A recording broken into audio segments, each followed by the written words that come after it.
Princes William and Harry's row could only have been fixed by one person, says royal pal.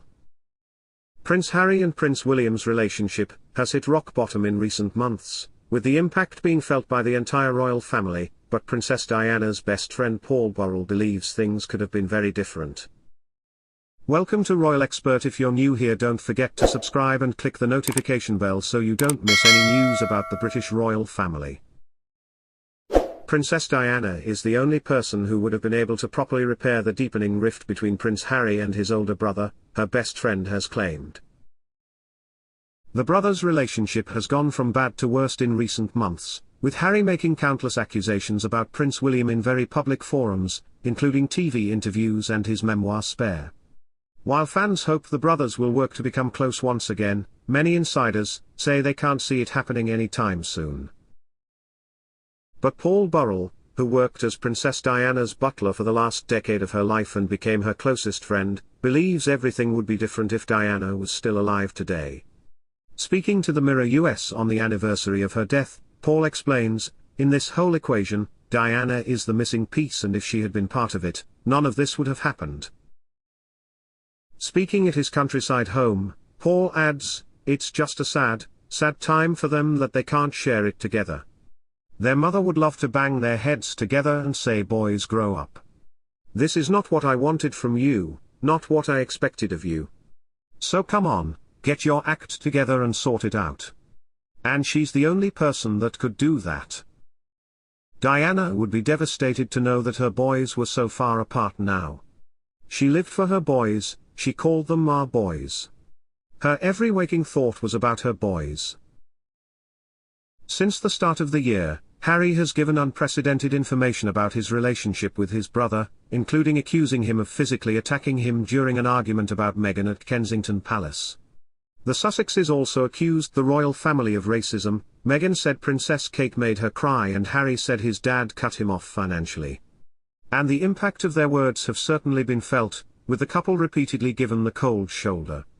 In March they were evicted from Frogmore Cottage, the Windsor home that was gifted to the newlyweds by the late Queen. The King made the controversial decision amid the couple's frosty relationship with the royal family. In May, Harry cut a lonely figure as he attended the King's coronation without Meghan and spent less than 24 hours in the country as he quickly flew back to America the same day. Meghan hasn't set foot on British soil since September last year for charity events. When the Queen died, the couple met crowds of mourners at Windsor Castle, in their last show of unity with William and Kate, before attending the funeral together. But Burrell is convinced that if Diana was still here, the so-called Fab Four would still be close. If Diana was still here, Harry would still be part of the royal family, he said. She would have ruled and she would have pulled them back together. Burrell says that despite everything, Diana was a monarchist until the end and had high hopes that her boys could modernize the royal family when the time came. Diana was proud that her boys were royal princes, that they would continue the tradition, and they would be part of the royal family for the rest of their lives, he said. Diana's boys have even more reason to feel isolated a year after the death of their grandmother Queen Elizabeth II. "I think Harry and William will obviously be thinking of their mother, they always do on her anniversary, but they have another death to think about, their grandmother," Burrell says, as the first anniversary of the Queen's death approaches next week. "And as they get older they will lose other people around them, and that's what life's about. As our Queen so elegantly said, the price you pay for love is grief. And they're learning that now, both Harry and William are learning what grief is all about." On the 26th anniversary of Princess Diana's death, Burrell still feels her loss keenly. "When you love someone in your lifetime and you lose them, you never really forget them and you carry them with you for the rest of your days," he says. "Diana for me is one of those people because we were very close. It just so happened that she was a princess and she belonged to all of you, but actually, she didn't, she belonged to me. Because I was always there at the end of the day, and I was always there to pick up the pieces. So I was a very lucky man to be in that position. And we relied on each other."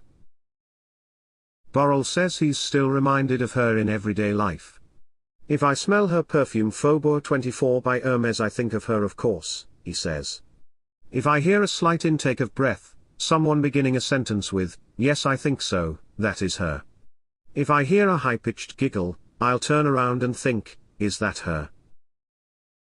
Thanks for watching till the end.